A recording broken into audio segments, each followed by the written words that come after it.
자, 책 보시고요.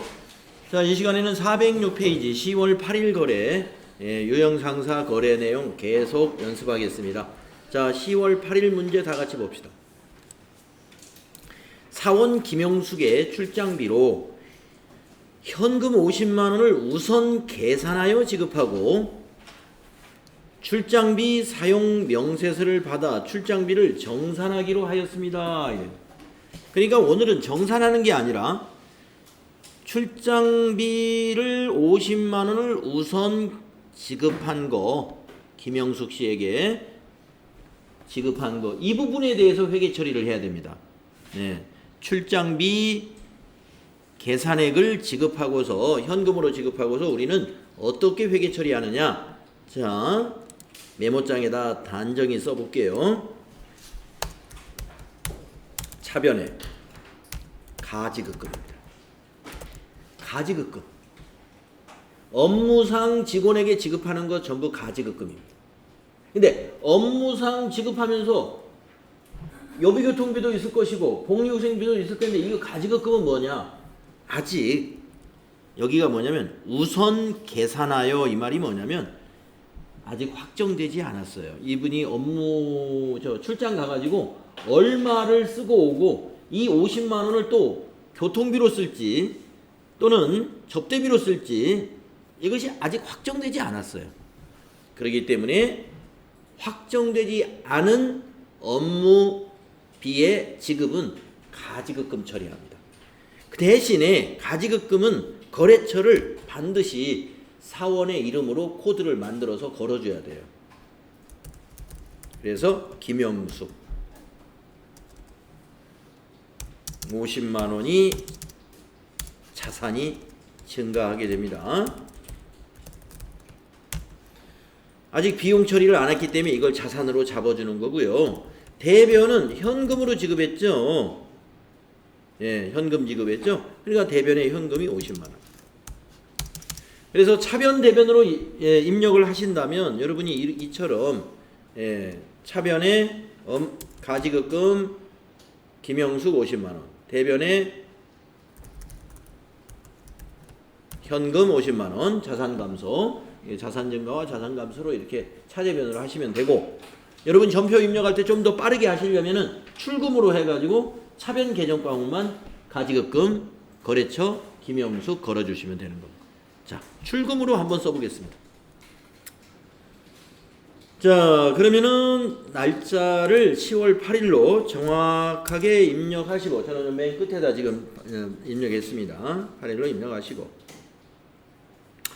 내가 요 전에 입력된 입력 순으로 이걸 한번 정리해 볼까요? 여기를 클릭하고 마우스 오른쪽 버튼 누르면요, 데이터 정렬이라고 있어요. 입력 순 하면은 조금 전에 7일 날 거 입력했던 거 그 바로 밑으로 딱 들어갑니다. 네, 그래서 데이터 정렬, 여러분 날짜 순으로만 항상 정렬하는 것이 아니라 여기 마우스 오른쪽 버튼 눌러서 여기 데이터 정렬해서 입력 순이라는 거 이거 이용하시면 여러분이 편리할 수가 있어요. 내가 입력한 순서대로 이렇게 정렬이 일어나니까. 그래서 조금 전에 7일 날 거 했으니까 그 밑에 8일 날 넣으면 조금 전에 했던 거를 이제 보면서 입력할 수가 있죠. 자, 8일 날짜 입력하시고요. 차변에 이거 출금으로 쓴다고 그랬죠? 그러면 1번 출금하고 가지. 그러면 134번 가지급금 김영숙 31113 코드 걸어야 돼요. 50만 원. 이렇게 하면은요, 이렇게 밑에 분계는 차변의 가지급금, 대변의 현금, 가지급금의 거래처 김영숙을 꼭 코드로 걸어야 된다는 것을 잊어서는 안 됩니다. 거래처. 자, 다음 9일 날 거를 보도록 하죠. 사원 김영숙은 세미나 참석을 위한 출장 시 지급받은 업무 가지급금 50만 원에 대해 다음과 같이 사용하고 잔액은 현금으로 정산했다. 여비교통비로 처리할 것 그랬네요. 다음과 같이 사용했다는데 이걸 이렇게 썼다는 거예요. 여비교통비로 처리할 것 이렇게 딱 찍어주면 고민할 것이 없어요. 이거 다 여비교통비로 처리하면 됩니다. 그런데 아무 말이 없으면 이거 항목을 분석해 봐야 돼. 자, 아무 말이 없다고 볼까요? 왕복 항공료 비행기 타고 갔다 왔어요. 여비교통비.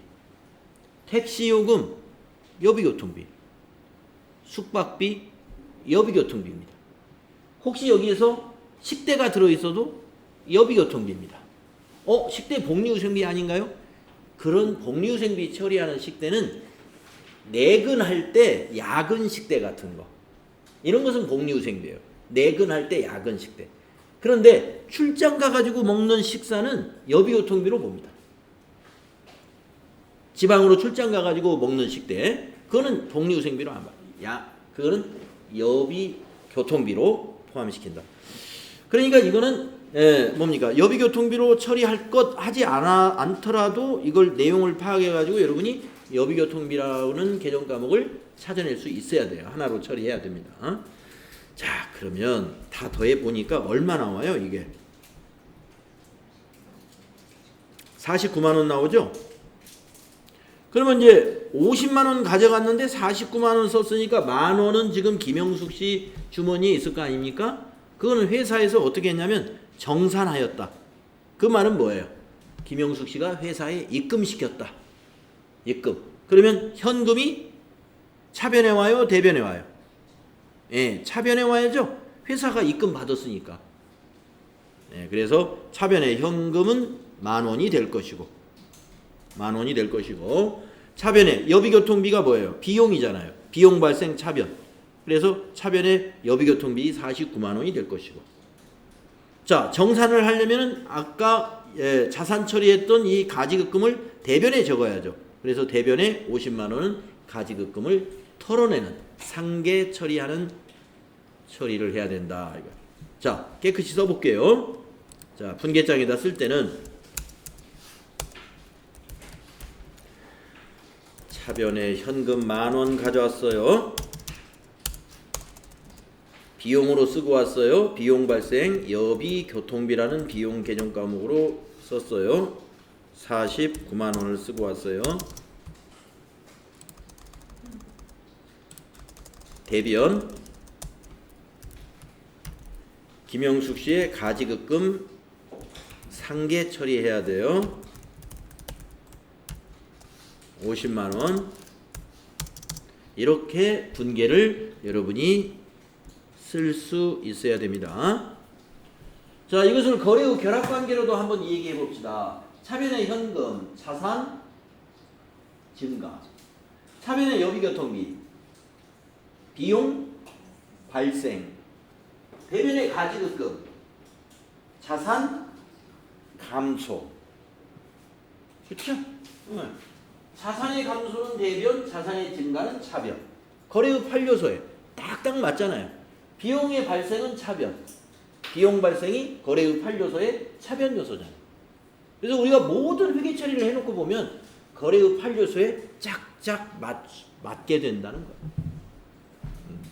그래서 우리가 분계할 때, 우리 분계, 회계의 순환과정 분계 배울 때 거래 후 판료소를 반드시 이해하고 암기하십시오. 끝까지 우리가 그게 적용이 되니까, 분계할 때는. 자, 그럼 입력을 해봅시다. 10월 9일 날 하루 만에 돌아왔어요. 출장을 갔다가. 자, 3번 차변에 101번 현금이 만원. 또 차변에 여비교통비 812번 방향키로 넘어가서 49만원. 대변 4번 가지급금 위에 코드 보이죠? 134번 김영숙 50만원. 네.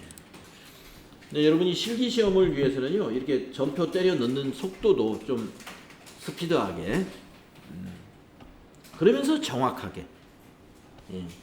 그래서 이 키보드 조작을 잘 해야 됩니다. 가장 빠른 방법으로 톡톡톡톡.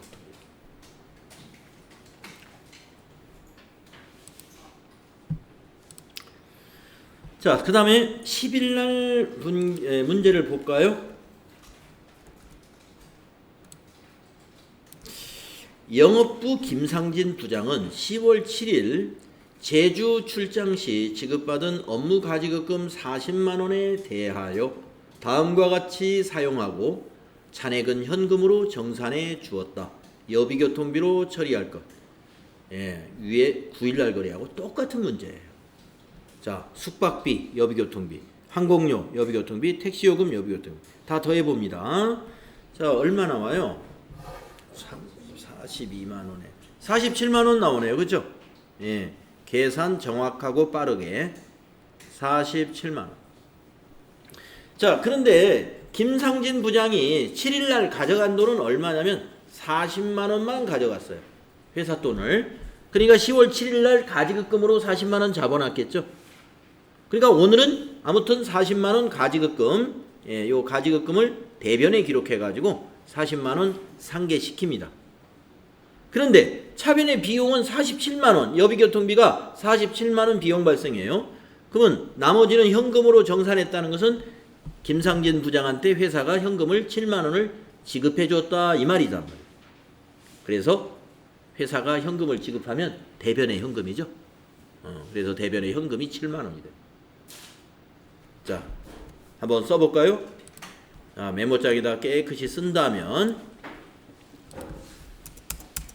이 문제는 차변의 여비 교통비가 47만 원이 나오나요? 그리고 대변에 가지급금 김상진 씨 거 40만 원 상계시키고, 그리고 대변에 회사가 현금을 7만 원을 지급해 줬다. 이렇게 회계 처리가 되어야 되는 겁니다. 이거를 우리가 전표에 입력을 하는 거예요. 자, 차변의 여비교통비, 대변의 가지급금, 현금 이렇게 입력해 주시면 되겠네요. 자, 10월 10일이죠? 네. 10일 날 3번 차변의 여비교통비 812번 47만 원. 대변의 가지급금 위에 코드 보이죠? 134번. 이번에는 김상진 40만 원. 또 대변에 현금 101번 방향키로 쭉쭉쭉 가서 7만 원. 네. 이렇게 신속하게 입력할 수 있어야 되겠습니다.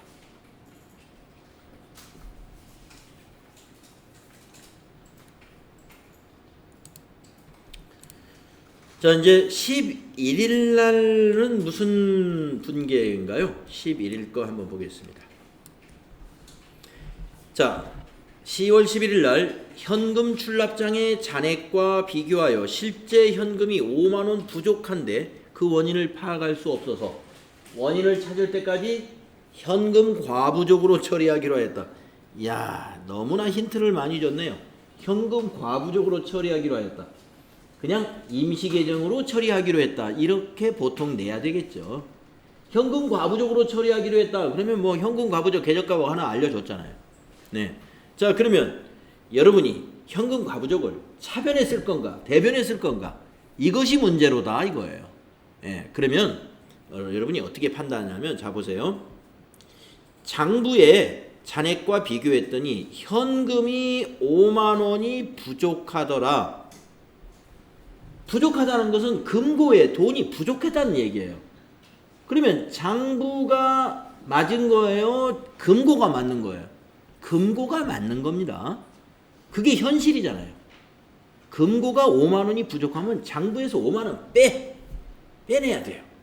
그래서 이거는 5만 원이 부족하다 그러면 금고에 돈을 채워넣는 것이 아니라 장부를 고치는 겁니다. 그래서 이 문제는 대변이 현금이 돼야 돼요.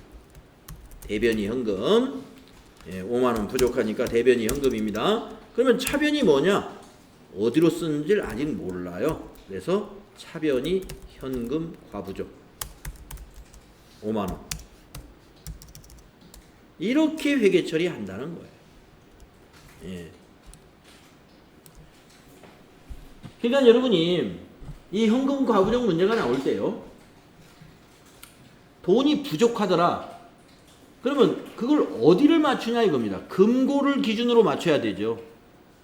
그럼 금고가 5만 원이 부족하니까 장부를 고쳐야 된다. 그러면 장부에서 자산, 현금이라는 자산을 감소시켜야 고쳐지는 거죠. 그러니까 현금 대변에 5만 원인 거예요. 부족할 때. 그리고 차변은 무슨 돈을 썼을 텐데 어디에 썼는지 지금 아직 안 밝혀졌다 이거예요. 그러니까 임시계정으로 현금 과부족. 그렇게 판단해야 됩니다. 많은 분들이 이거 쉬운 것 같지만 어렵습니다 이렇게 얘기합니다. 뭐가 어렵죠? 이게 현금 과부족이 차변이에요. 이게 자꾸 헷갈린다 이거예요. 차변 대변. 예. 이해가 가는데 헷갈리지 않는 방법. 첫째, 여러분은 뭘 생각해야 되냐면 장부를 고친다는 것을 잊어서는 안 됩니다. 예. 부족하다면 부족해요? 그러면 내 돈 거기다 집어넣으면 되지. 금고에. 그거 아니에요. 금고에 장부를 맞춰야 돼요. 그러니까 부족하다? 그러면 장부에서 현금 빼내야죠. 많다? 그러면 장부에서 많다는 건 장부가 부족하다는 거예요. 장부에 늘려놔야죠. 그래서 현금이 차변. 실제 잔액이 많다 그러면 차변의 현금. 실제 잔액이 부족하다. 대변의 현금이. 그리고 반대는 항상 현금 과부족이 된다. 네. 그렇게 이해를 한번 해보십시오. 자, 그래서 10월 11일 날 거 이대로 입력을 하면 되는데 이것도 차변의 현금 과부족, 대변의 현금 이렇게 하셔도 되고 출금전표로 해도 돼요. 자, 근데 출금전표로 너무 많이 했으니까 이번에는 차대변으로 한번 해보겠습니다. 10월 11일 이 출금이 오히려 헷갈릴 수가 있어요. 네. 그래서 10월 11일 3번 차변에 현금으로 하면 현금 과부족 보이죠? 141번 차변에 5만원 대변에 101번 현금 5만원 이렇게 해서 부족하다면 장부에서 빼준다. 부족하다면. 자, 다음 문제 보겠습니다. 자, 10월 12일 거래는요. 앞에 문제하고 관련이 있어요. 10월 11일 현금 과부족으로 처리했던 5만 원은 사무실 직원 야근식대로 지급된 것이 확인됐대요. 예. 그러니까 야근식대로 주워놓고 나서 내가 장부 처리를 안 했던 거예요. 그러면은 이제 오늘 이걸 야근식대 비용 처리하면 돼요. 알게 됐으니까. 그러면 여러분 야근식대는 무슨 비용으로 처리한다고 그랬죠? 예, 폭리후생비로 처리하는 거죠. 비용이니까 차변. 비용 발생했으니까. 그래서 차변에 폭리후생비다 이거예요. 그런데 이때 대변은 뭐가 되느냐? 현금으로 원래 지급했던 거예요. 그런데 이걸 어저께 처리했으면 이거 대변의 현금이에요. 그러나 오늘은 이제 대변의 현금이 아니야. 대변의 현금은 어제 털어버렸어. 오늘은 임시계정인 현금 과부족을 털어야 돼요. 그래서 현금 과부족이 이날 제로가 되는 거예요. 이걸 대변에 적어가지고. 어제는 차변의 현금 과부족 5만 원이었죠. 오늘 현금 과부족 대변으로 가니까 현금 과부족이 차변 5만 원, 대변 5만 원에서 잔액 없이 제로가 돼버리는 거죠. 임시계정이 이런 식으로 정리가 되는 겁니다.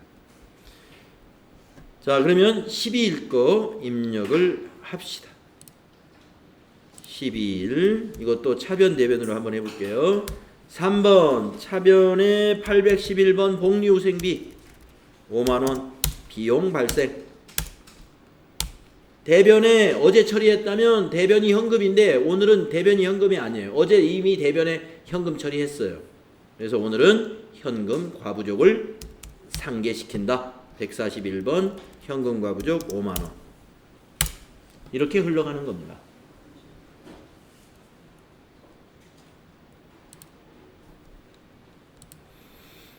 자, 다음은 13일 날 비슷한 거래입니다. 현금 시제를 확인한 결과 실제 잔액이 장부보다 3만원 많은 것을 발견했답니다. 그러니까 현금이 금고에 3만원이 더 있네요. 그러면 금고를 고친다는 건 뭐예요? 3만원을 빼서 내 주머니에 넣어버린다. 그럼 금고를 고쳐서는 안 돼. 금고는 사실이에요. 예, 그러니까 3만원이 장부보다 많은 것을 발견했다. 아, 장부에다 빠뜨렸구나. 장부를 고쳐야 돼. 그러면 현금을 3만원 증가시켜야죠. 그래서 차변의 현금이 됩니다. 차변의 현금. 근데 이게 무슨 원인으로 들어왔는지를 몰라요, 아직. 그래서 대변은 현금 과부족. 대변이 현금 과부족이 되는 거예요. 자, 13일 날 거 이렇게 입력합니다. 자, 13일 날 차변의 현금 101번 3만원. 대변 무슨 돈이 들어왔는지 무슨 수익인지 몰라요. 141번 현금 과부족 3만원. 이렇게 처리합니다.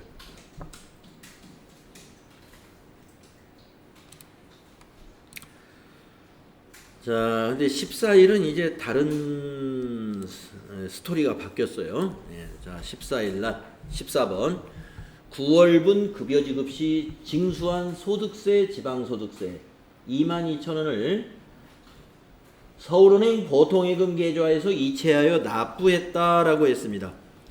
자, 우리가 급여 지급할 때 회사가 종업원에게 세금을 징수합니다. 세무서도 아닌데 왜 징수하지?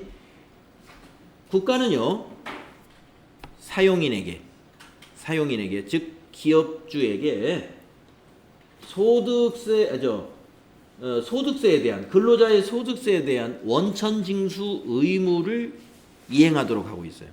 원천 징수 의무를 이행하지 않으면 회사 돈으로 내야 돼요. 강제사항이거든요. 강제사항. 그러니까 종업원한테 징수 안 시켰으면 회사 돈으로 세금 내야 됩니다. 다 계산해서.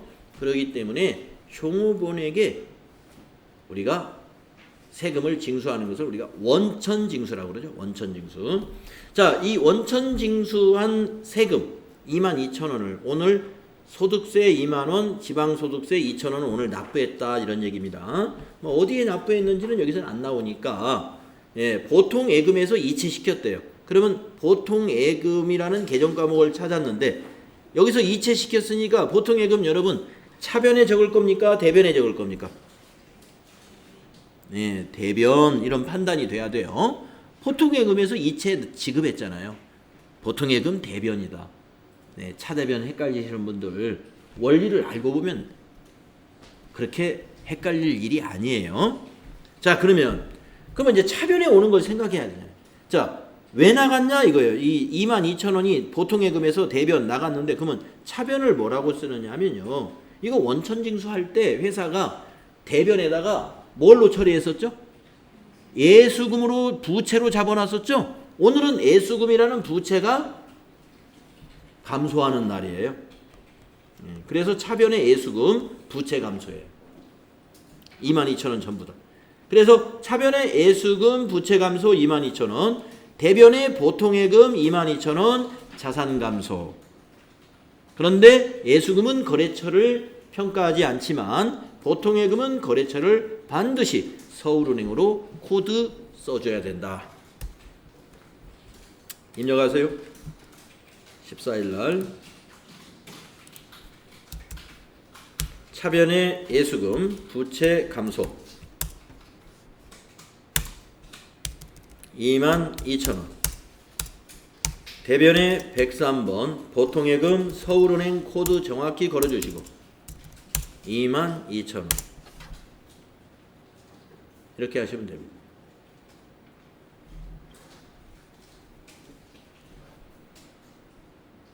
자, 다음 15일 날로 넘어가 봅시다. 지점 확장을 위해 강남 빌딩과 월세 계약서를 작성하고 보증금 1,000만 원을 서울은행 보통예금 계좌에서 이체하였다. 우리가 지급했다는 겁니다. 자, 이날도 보통예금에서 나갔어요. 그럼 보통예금은 대변이다. 1,000만 원. 자, 보통예금 대변이면 차변에는 뭔가 있었겠죠. 예. 차변에는 보증금인데 보증금이라는 개정 과목이 있나요? 예. 뭐를 쓰죠? 우리가 임차 보증금이죠. 그냥 보증금이 아니라 임차 보증금. 비유동 자산. 임차 보증금. 이 임차 보증금은 계약이 끝나면 찾아올 돈이에요. 그래서 거래처. 임차 보증금 거래처를 강남 빌딩으로 코드 걸어야 되고 보통예금은 서울은행으로 코드 걸어야 되고 두 개 개정 과목이 다 코드가 걸려야 되는 채점 항목이에요. 두 개가 다. 네. 차변의 임차료, 대변의 보통예금, 거래처까지 잘 넣어보세요. 15일 거. 자, 받을 돈은 자산입니다. 그래서 3번 차변의 임차 보증금 962번 강남 빌딩 네. 1,000만 원. 대변의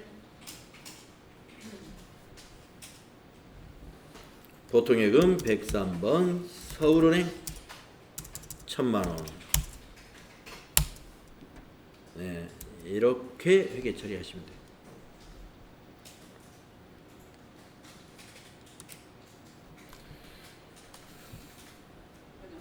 코드 거래처 코드 같은 거 네네. 부랍되면 그 저거 점수 계산할 때 제가 알기는요, 여러분 자격 시험에서는 마이너스 점수를 주는 걸로 알고 있습니다. 그 문제 전체를 틀렸다고 하진 않아요. 거래처를 누락시켰을 때. 예. 감점. 얼마가 1점일지 2점일지는 그건 불확실합니다. 아무튼 감점이 있습니다. 그래서 이제 지금 방금 입력한 것을 이게 손으로도 이렇게 쓰는 연습을 여러분이 분계 우리 손으로 쓰는 연습이 참 필요해요. 그래서 10월 15일 거를 여러분이 손으로 쓸 때는 차변에 임차 보증금 괄호 열고 강남 빌딩 가로 닫고 1,000만 원. 대변 해놓고 보통 예금 괄호 열고 서울은행 1,000만 원 이렇게 자꾸 써봐야 됩니다. 그러니까 우리가 이제 이런 문제집 이런 책이 있고 내가 아직 컴퓨터가 없어서 연습을 못한다 그렇지 않아요. 입력하는 거 이거 실제로 시험은 입력하는 걸로 나오지만 우리가 공부하는 것은 결국에 내 머릿속에 있어야 그걸 입력하잖아요. 머릿속에 집어넣으려면 써보는 것처럼 좋은 게 없어요. 써보는 것처럼. 하다못해 저처럼 메모장에다가도 이게 타이핑이라도 해야 됩니다. 네. 메모장이 여기다 타이핑하려면 컴퓨터 있어야 되잖아요. 그냥 아무것도 없는 빈 책상에서도 우리가 공부를 할 수 있는 거예요. 손으로 써가면서. 분계를 연습하셔라. 여러분 아마 정답지에 보시면 전부 손으로 써 있죠. 네, 정답지 요 뒤에 정답지 해설 바로 그 정답집처럼 만드는 것을 연습하시는 거예요. 손으로요. 공부는 그렇게 하시는 거다. 다음은 16일 날 문제로 가보겠습니다. 자, 16일 날은요. 서울은행 보통예금 계좌에 200만 원이 입금되었으나 원인을 알 수 없다. 이런 게 가끔 나옵니다. 자주 나오는 문제가 아니라서 이게 어려워요. 네. 자, 보통예금이라는 개정 과목은 확실합니다. 입금됐으니까 여러분 보통예금 차변에 적을 겁니까? 대변에 적을 겁니까? 네. 입금됐으니까 차변, 자산 증가. 자산 증가는 차변이에요. 자, 근데 이게 무슨 돈인지 모르겠대요. 네. 자, 우리가 아까 업무 가지급금. 직원이 출장을 떠날 때 이 사람이 얼마를 쓰고 올지 모르는 부분에 대해서 지급할 때 우리가 앞에 가짜를 붙였죠. 업무 가지급금을 가지급금이라고 하거든요. 앞에 업무자 빼고. 네. 그러면 이것도 가짜가 들어갑니다. 돈이 들어왔어요. 들어왔는데 이게 보통예금 자산은 증가시켰는데 대변에 이게 무슨 돈이 들어왔는지를 어떻게 적냐면요. 부채로 적어요. 원인이 안 밝혀진 돈이 들어오면 이건 빚진 걸로 부채로 기록하는데 가짜가 들어가는 임시계정 과목이 있어요. 생각나세요? 네, 가수금. 가수금은 거래처를 쓸 수가 없죠. 물론 통장에 거래처가 찍혔다. 그러면 거래처를 쓰는 경우도 있습니다. 우리가 이제 통장 정리할 때 보면은 입금자가 상호로 찍히는 경우 있어요. 근데 그 상호가 딱 우리 회사 거래처야. 그러면 가수금에 어느 거래처인 줄 아니까 일단 거래처까지 걸어놓을 수가 있겠죠. 그러나 지금 이런 것처럼 그냥 입금되었다라고 하면 거래처를 쓸 수가 없고요. 보통예금만 서울은행으로 거래처에 거래해야 됩니다. 자, 여러분 가수금은요 부채인데요. 바로 이럴 때 쓰는 거예요. 원인 모르는 돈이 들어왔을 때. 가수금. 부채 증가입니다. 차변에는 자산 증가. 네, 그래서 우리는 이렇게 입력을 하겠습니다. 자, 날짜는 16일이고요. 3번 차변의 보통예금 103번 보통예금 서울은행으로 200만 원이 들어왔어요. 2 플러스 자산 증가. 대변 가수 257번 부채 거래처 쓸 수가 없죠. 200만 원. 네. 그래서 부채라고 해서 전부 다 거래처를 넣는 건 아닙니다. 외상매입금이나 지급어음이나 이런 건 반드시 거래처를 넣어야죠. 차입금 같은 거, 단기 차입금, 장기적. 근데 가수금 같은 건 모르는 경우가 상당히 많아요. 그런 거는 채무지만 비워두는 거예요. 이거 임시계정이에요. 임시계정. 가수금을 계속 놔두면 안 돼요. 원인을 밝혀내야죠. 다음 문제로 가볼까요? 17일 날 거죠.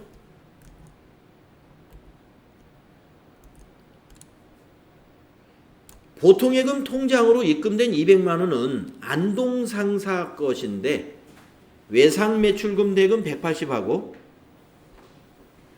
상품 매출에 대한 계약금 20만 원이 들어온 거래요. 그래요? 그러면 외상매출금은 여기 계정과목 딱 나왔고 계약금이 받았다. 여러분 계약금을 받으면 계정과목이 뭐죠? 선수금이죠. 예. 그러면 우리가 그 하루 전에 가수금으로 부채 처리했던 것을 오늘은 부채 감소로 시킵니다. 한번 정리를 해볼까요? 부채 감소는 차변이죠. 오늘은 17일 날은 차변에 가수금 200만 원 이렇게 부채 감소시키고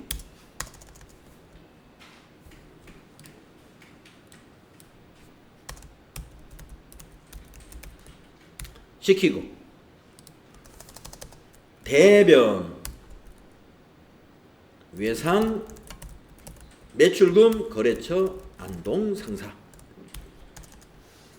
180만 원.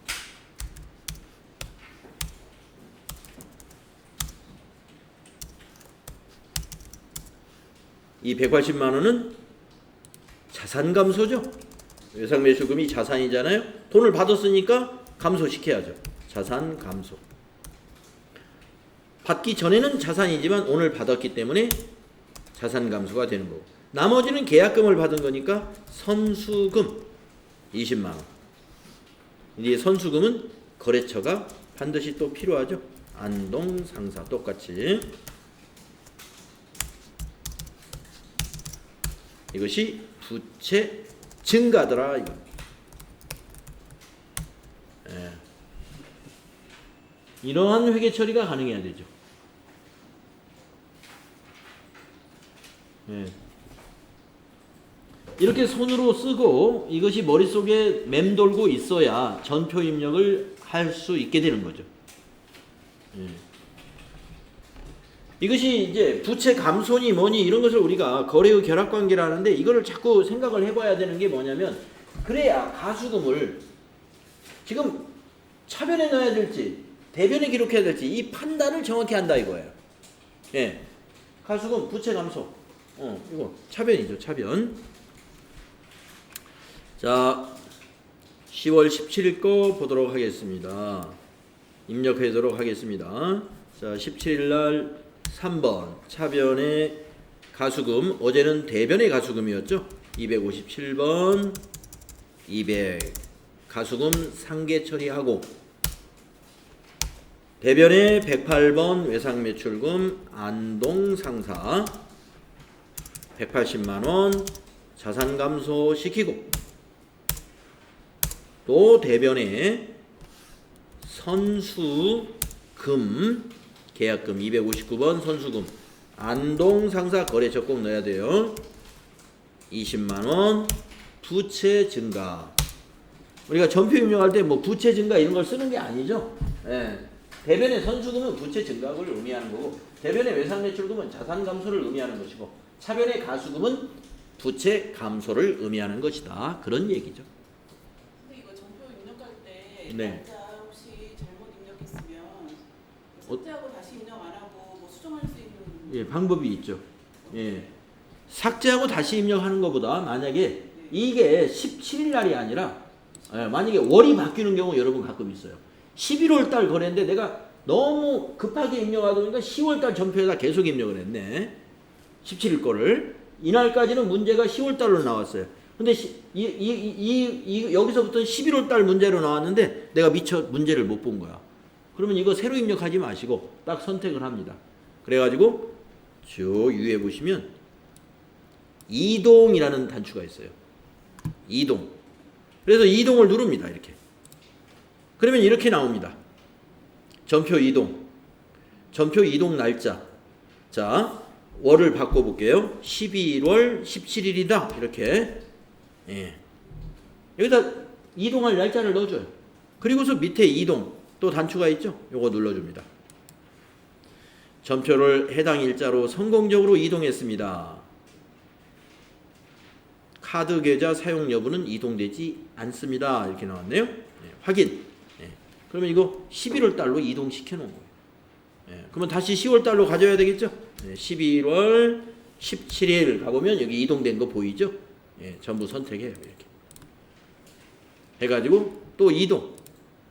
이번에는 10월 17일. 밑에서 이동. 확인. 네, 이동됩니다. 네. 10월 스페이스바 엔터 해놓고 여기 지금 입력 순으로 정리되어 있죠. 이동 가능합니다. 네. 자, 그러면 18일 거래로 가봅시다. 18일 날 네. 카드 거래예요. 삼성카드사의 청구에 의해 삼성카드 사용금액 150만 원이 서울은행 보통예금 계좌에서 이체되었다. 이렇게 쉬운 것부터 먼저 정리합니다. 보통예금에서 이체되었다. 여러분 보통예금에서 돈이 빠져나갔다는 얘기예요. 보통예금 차변에 쓰겠습니까? 대변에 쓰겠습니까? 예, 이거부터 자리를 잘 잡으면 돼요. 쉬운 것부터 자리를 잡아놓으세요. 예. 그러면 왜 돈이 빠져나갔는가 봤더니 카드사 청구대금이에요. 우리가 카드를 쓸 때 뭘로 처리했었죠?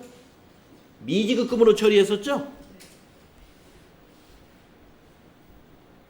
그때 카드를 사용할 때 미지급금을 대변에 기록해가지고 부채 증가를 시켜놨던 거예요. 오늘은 통장에서 이제 카드값을 갚았으니까 이 미지급금이 이제 오늘은 차변에 오는 날 부채 감소시켜야 되니까. 그래서 카드로 법인카드로 뭔가를 샀으면 그때 대변이 미지급금이지만 카드 대금이 빠져나갔다 그러면 그날 차변의 미지급금이 되는 거예요. 아시겠죠? 그리고 이게 다 거래처가 반드시 들어가야 돼. 미지급금의 거래처는 삼성카드가 들어가야 되고 보통예금의 거래처에는 서울은행이 들어가야 된다. 금액은 150 입력을 합시다. 18일 날 차변의 부채 감소 미지 253번 거래처 삼성카드 금액 150 대변에 103번 서울은행 150 이렇게 회계 처리합니다.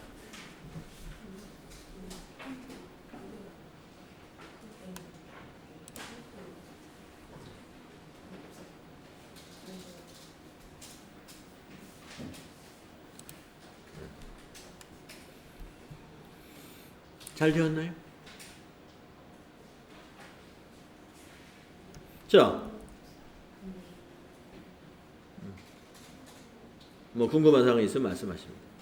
그러면 이제 그 다음 거 이제 다 됐으면 그 다음 거 뭐가 19일 날 업무용 복사기를 하이마트에서 구입하고 대금 중 300은 삼성카드로 결제했다. 아, 대금 전체가 300이네요. 자, 지금 삼성카드로 결제했으니까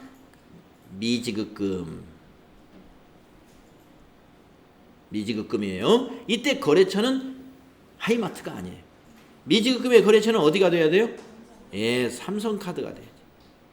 그리고 미지급금 부채가 증가했기 때문에 이날은 대변에 적는 거예요. 대변에 미지급금 300. 자, 여러분 복사기 300만 원짜리예요.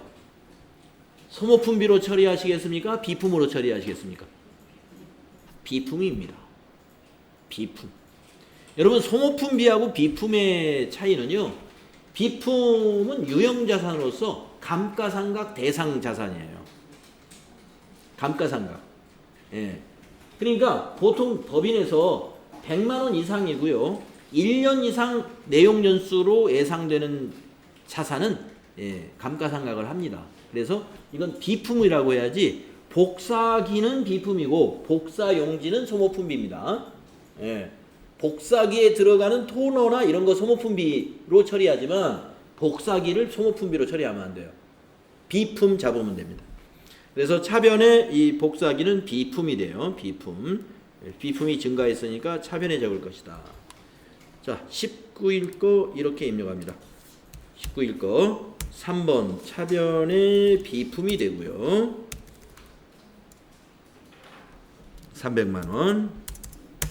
대변은 미지급금 253번 삼성카드가 됩니다. 300만 원. 네. 자, 19일까지 하고 보니까 또 시간이 거의 다 됐죠. 네. 뭐 지금 29일까지 뭐 지금 아직 유형상사 끝나지 않았는데요.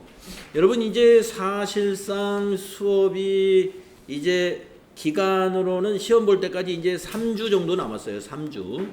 네. 수업 일수는 우리가 월요일부터 목요일까지만 하니까 8일에다가 지금 9일밖에 안 남았습니다. 수업 일수로는. 네. 그래서